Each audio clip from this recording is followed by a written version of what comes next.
देख रहे हैं न्यूज़ एबीपी, सबसे पहले सबसे तेज खबर। उत्तर प्रदेश बलिया से सतीश चंद्र कॉलेज में आयोजित 7 दिवसीय राष्ट्रीय सेवा योजना एनएसएस शिविर का समापन समारोह।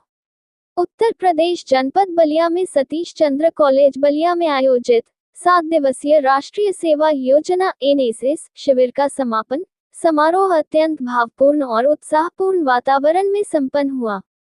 शिविर के अंतिम दिन की शुरुआत प्रातःकालीन शारीरिक व्यायाम और योग से हुई, जिसमें सभी स्वयंसेवकों ने बढ़ चढ़कर हिस्सा लिया। व्यायाम सत्र ने सभी स्वयंसेवकों को ऊर्जा और ताजगी से भर दिया, जिससे पूरे दिन के कार्यक्रम में जोश बना रहा। स्वयंसेवकों द्वारा अनुभव साझा करना। व्यायाम सत्र के पश्चात स्वयंसेवकों ने अपने 7 दिवसीय शिविर के अनुभव साझा किए। उन्होंने कहा कि इस शिविर ने न केवल उन्हें सामाजिक सेवा और अनुशासन का महत्व सिखाया, बल्कि व्यक्तित्व विकास और आत्मनिर्भरता की भावना भी जागृत की। कुछ स्वयंसेवकों ने बताया कि इस शिविर में उन्होंने ग्रामीण जीवन की वास्तविकता को करीब से समझा और समाज सेवा के प्रति उनका दृष्टिकोण और अधिक सकारात्मक हुआ। स्वयंसेवकों ने ग्रामीण क्षेत्रों में स्वच्छता अभियान, पर्यावरण संरक्षण, शिक्षा जागरूकता और अन्य सेवा कार्यों में योगदान देने का अनुभव साझा किया। उनके विचारों में शिविर के दौरान मिली नई सीख और अनुशासन के प्रति जागरूकता स्पष्ट झलक रही थी। उत्तर प्रदेश बलिया से संवाददाता सुरेंद्र गुप्ता की रिपोर्ट, न्यूज़ एबीपी से। डॉक्टर वीएन पांडे, प्राचार्य सतीश चंद्र कॉलेज बलिया। सर, राष्ट्रीय सेवा योजना के अंतर्गत एक सप्ताह का यहाँ पे बच्चों का कार्यक्रम चल रहा था। क्या कहेंगे आज समापन के अवसर पे, और कितना ये खास रहेगा ये बच्चों के लिए? बहुत ही खास दिन होता है, क्योंकि 7 दिन से बच्चे हमारे लगातार किसी न किसी कार्यक्रम का आयोजन कर रहे हैं। सुबह से शाम तक, देर रात तक इनका कोई न कोई एक कार्यक्रम चलता रहता है, विभिन्न तरह के आयोजन। और इसमें खास बात यह है कि ये स्वयंसेवक हैं हमारे विद्यार्थी, और सारा कुछ ये स्वयं अपने हाथों से ही करते हैं। भोजन निर्माण से लेकर के साज सज्जा और अपने आप को तैयार करना, और सारे कार्यक्रमों की रूपरेखा सारे हमारे बच्चे ही करते हैं। इसी वजह से हम इनको स्वयंसेवक भी कहते हैं। और पूरे कार्यक्रम के दौरान ये बच्चे अपने आप को तैयार करते हैं देश की सेवा के लिए। तो हमें पूरा विश्वास है कि इन 7 दिवसों में विभिन्न क्षेत्रों में भी गए हैं, भ्रमण भी किए हैं, विभिन्न नगरीय क्षेत्रों में भी, या इनके जो चयनित जो वार्ड्स हैं वहाँ भी गए हैं। विभिन्न तरह के सामाजिक जो प्रतिबद्धताएं हैं उनके साथ भी अपना ये कार्य किए हैं।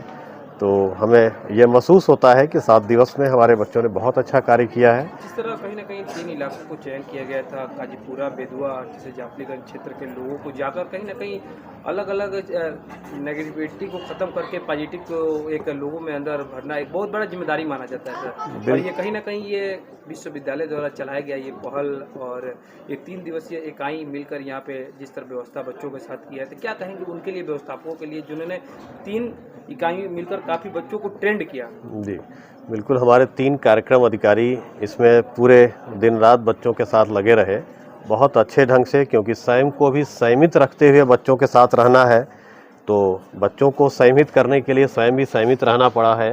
तो हमें यह जानकर के प्रसन्नता हुई कि हमारे कार्यक्रम अधिकारियों ने एक अच्छा कार्य किया है और बच्चों को बहुत अच्छे ढंग से ट्रेन किया है। आपके माध्यम से बच्चों में क्या एक प्रेरणा स्रोत, एक संदेश रहेगा सर?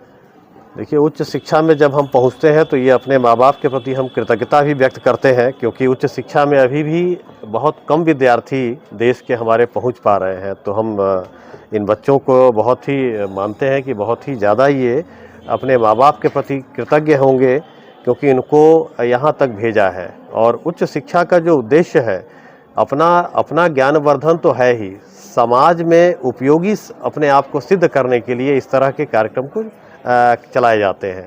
एनएसएस है, एनसीसी है, रोवर्स रेंजर्स है।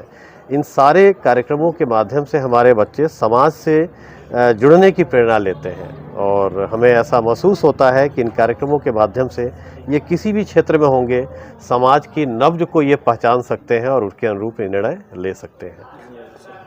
मेरा नाम डॉक्टर मनोज कुमार यादव हूँ। मैं रक्षा अध्ययन में असिस्टेंट प्रोफेसर हूँ सतीश चंद्र कॉलेज। ये राष्ट्रीय सेवा योजना के अंतर्गत जिस तरह 7 दिवसीय शिविर रहा और आज समापन है, क्या कहेंगे बच्चों के लिए, क्या मार्गदर्शन रहेगा? इन 7 दिनों में बच्चों ने बड़े उत्साहपूर्वक भाग लिया। बच्चों ने बेदुआ, काजीपुरा और सतनी सराय के जाके गांव में सर्वेक्षण किया, लोगों को स्वच्छता के प्रति जागरूक किया, पर्यावरण के प्रति जागरूक किया, स्वयं भी जागरूक हुए, उनको भी जागरूक किया और भविष्य में आने वाली चुनौतियों के बारे में बताया। निसंदेह ये समाज के लिए एक बहुत ही प्रेरणादायक कदम है। तो क्या संदेश रहेगा उनके लिए? जिस तरह कार्यक्रम आज समापन है, क्या आप उनके लिए एक ऐसा शब्द जो हमेशा वो जिंदगी भर उनके लिए काम है? हम यही कहना चाहेंगे कि आने वाला समय बहुत चुनौतीपूर्ण है। आप स्वच्छता पे, पर्यावरण पे ध्यान दीजिए, जिससे कि पूरे समाज एक का निर्माण हो सके। मैं डॉक्टर जयशंकर सिंह, यूनिट के तीसरी यूनिट का मैं कार्यक्रम अधिकारी हूं। क्या और कहेंगे सर, जिस तरह सफलपूर्ण कार्यक्रम रहा उसको लेकर क्या कहेंगे? ये बहुत प्रोग्राम अच्छा रहा और बच्चों ने पूरे 7 दिनों तक तमाम तरह की सामाजिक और व्यक्तिक कौशलों का सृजन किया, सीखा, और ये इनके जीवन भर के लिए बहुत ही अच्छी चीज़ें हैं। मतलब ये कहीं ना कहीं जिंदगी भर हाँ, बिल्कुल बिल्कुल। मेरा नाम ऋषभ तिवारी है। मैं MSc मैथमेटिक्स SC कॉलेज का 2nd सेमेस्टर का छात्र हूँ। कैसा कार्यक्रम था और ये क्या आप लोगों ने कार्यक्रम से पाया? कार्यक्रम तो बहुत अच्छा था। हम लोगों ने NSS के जिस उद्देश्यों के साथ शुरुआत की थी, लगभग अंत भी उसी प्रकार से हो रहा है। लेकिन हम वार्ड में घूमते वक्त जो परेशानियां महसूस किए हैं, उन परेशानियों को कल वार्ड मेंबर के यहाँ ना आने की वजह से उनके समक्ष नहीं रख पाए हैं, जिससे हमें उम्मीद नहीं है कि हम जिस उद्देश्यों के साथ इस NSS के कैंप की शुरुआत किए थे उसकी पूर्ति हो पाएगी। मगर हम भविष्य में पूरा प्रयास करेंगे कि इस राष्ट्रीय सेवा योजना के सहारे हम देश में, अपने पूरे देश में तमाम तरीके की जो भी कुरीतियां हैं, जो भी सामाजिक बुराइयां हैं, जो भी ऐसी गतिविधियां हैं जिससे समाज को हानि होती है, उसको हटाने का पूरा प्रयास करेंगे। किस किस वार्ड की समस्या है जो कहीं ना कहीं आप इससे वंचित रह गए हैं, अब सभासद तक अपनी बातों को नहीं पहुंचा पाए हैं? हम लोग चैनल के माध्यम से पहुंचाने की कृपा करेंगे। हम लोग बेदुआ में गए थे। किस वार्ड? बेदुआ नंबर 14, वार्ड नंबर 14 जी। बेदुआ में गए थे। वहाँ पर हम लोगों ने जो समस्याएं देखी, वहाँ पर गंदगी बहुत ज़्यादा हमें मिली।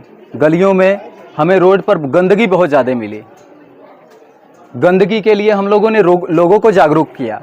वहाँ पर वृक्षारोपण की बहुत अधिक कमी थी, जिसके कारण से वार्ड में कहीं ना कहीं लोगों को शुद्ध हवा नहीं मिल पा रही है। तो इसलिए हम लोगों ने जागरूक किया है। लेकिन अगर हम वहाँ के वार्ड मेंबर अगर कोशिश करेंगे तो वहाँ पर स्थानीय लोगों को वो लोग वृक्षारोपण के माध्यम से शुद्ध हवा पहुँचा सकते हैं।